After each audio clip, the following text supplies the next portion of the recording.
Hey y'all, and welcome back to the Sprinkle Factory YouTube channel where we cover everything culinary. This is Chef Sprinkle, and of course, I'm back with another delicious recipe. Make sure you guys hit that subscribe button and join our Sprinkle Squad. Today, we are going to be learning how to make In-N-Out burgers and fries at home. Even when you're on the East Coast, you can have a taste of the West Coast. But first, y'all, we're going to start with the secret sauce. Super simple. It's going to start with a base of mayonnaise, and we're also going to add some ketchup, y'all. That gives a little twang and also a different flavor profile. After we get that mixed in pretty well, we're going to add relish. We're going to add some sugar and some white vinegar, and then of course we're going to sprinkle some Just a Sprinkle all-purpose seasoning.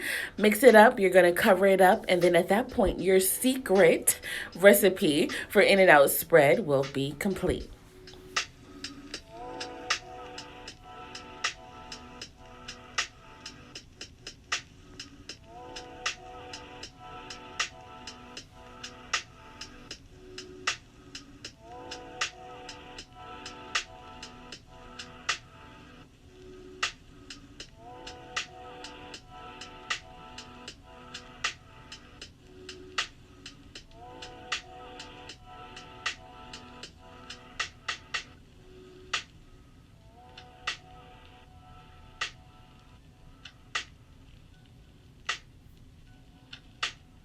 Just like that, super simple as always, as with everything we do on this channel. The next thing that I am going to do is I am going to prepare 2 pounds of ground beef. Make sure you use lean ground beef. That is going to assist in the burgers not shrinking too much when you cook them. And of course, we're going to season it up with some Just a Sprinkle all-purpose seasoning. Of course, what else would we use? Of course, if you need to purchase your Just a Sprinkle all-purpose seasoning, it will be a link in the description to the website where you guys can go and do so, and I'll ship it right to you, of course. So we're going to start forming our burgers. I have a little burger press over there, and we're going to start with 3-ounce burgers, especially if you're going to do a double. You don't need them to be that thick, but just keep going until you're completely finished. Of course, another key to making sure burgers don't shrink on you when you cook them is making sure that they are cold. So cover your burgers, let them rest, let them get cold while you prepare some other components of the dish. So the next thing that I'm going to do is I'm going to work on those delicious signature caramelized onions that of course you see in every In-N-Out animal style burger, fry, whatever you have. And it's pretty simple, y'all. We're just going to, first of all, make sure you rinse your vegetables, y'all. Don't be nasty. Want to make sure you rinse your vegetables. They do grow from the ground. So, you want to make sure that they are clean. But super simple. We're just going to mince up some onions really fine. We're going to put them in a skillet with a tablespoon of butter. So I have a medium yellow onion, a tablespoon of butter, and I'm just going to cook these on medium-low heat. So relatively slow. Make sure you continue to stir them. The caramelized onions are really not hard at all. We just want to make sure we develop the flavors and we pull out all that delicious flavor. I have a pan of beef stock right there, y'all, but I'm going to tell y'all what that's about in a minute. But of course, as with everything, you want to make sure you season your dishes in layers. We're going to add some Just a Sprinkle to our onions just to give that flavor another pop and another profile. And these onions literally should be done in about 5 to 7 minutes if you're cooking them on a proper heat.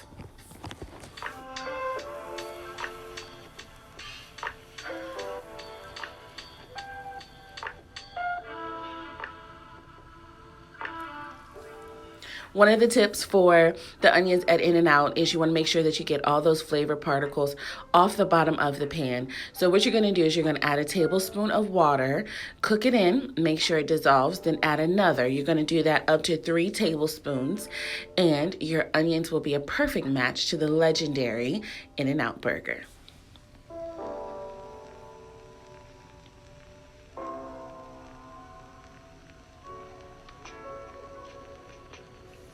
Now, in the same pan, there's super delicious flavor in this pan. You want to cook your burgers. So we're going to start with cooking our burgers, y'all. So again, there's 3 components to making sure your burgers don't swell up and shrink up like meatballs, okay? You want to keep them flat. You want to keep them relatively the size of your bun.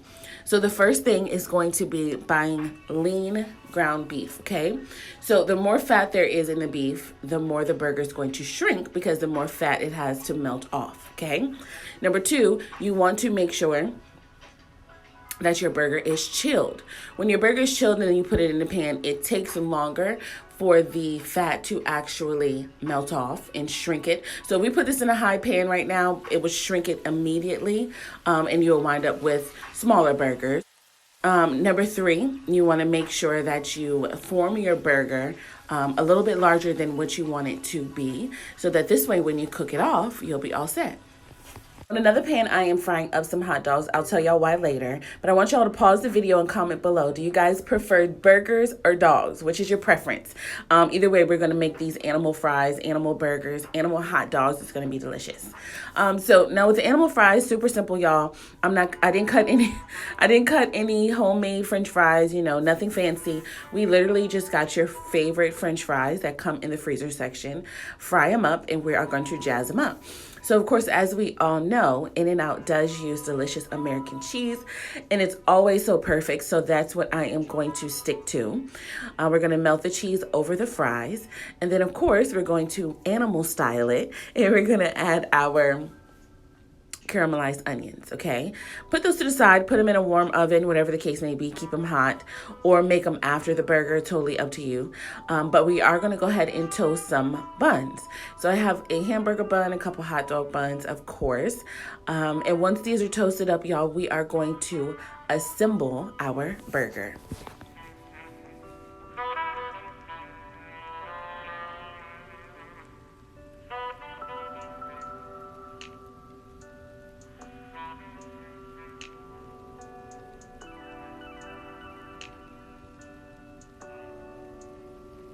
Now, the trick to perfect cheese meltage is always going to be to assist it with some steam. So add a little bit of water, put a lid on it, and it's going to come out delicious and melty regardless of what cheese you're using every single freaking time, y'all. Now, the moment you've all been waiting for, let's get into building our burger.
And of course, as you guys saw, we did assemble the burger just like the dog. And it wouldn't be the Sprinkle Factory if we didn't decorate the food. So we're going to simply garnish it with some delicious, fresh chopped chives. And just like that, y'all, we are almost done. The next thing that we're going to do is we are going to wrap our burger. So this way it keeps it nice and tight, and it makes it a little bit easier for your guest or your family or whomever to eat. And I found these really cute boxes here, you guys. It kind of resembled the In-N-Out box, and I was able to close them into really cute little packages. So I'm going to do this. I am going to assemble the box. I'm going to put the burger, the fries. I'm going to finally add some In-N-Out spread to the fries. I didn't want to do that right away because it could have potentially made them too soggy. So I'm just going to decorate up my box. And of course, y'all know there's a slow-mo coming up.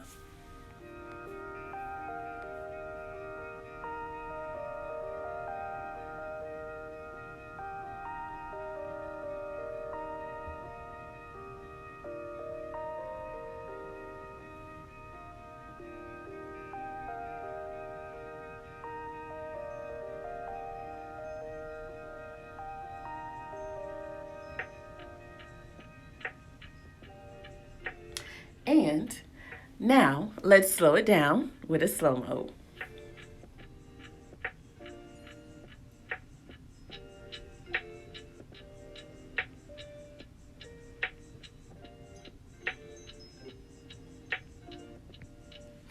Super simple, y'all. Of course, In-N-Out Burger is not In-N-Out Burger without the hot peppers. But just like that, we have made In-N-Out Burger. We're able to taste it, indulge, enjoy with our family and friends without having to fly all the way to the West Coast if you are on the East Coast. Trust me, y'all, this recipe for everything we made today is super, super magic. I love y'all for watching. Thank you so much. As my grandma would always say, this is finger licking time. Like, comment, subscribe, share with your friends, and as always, I'll see y'all next time.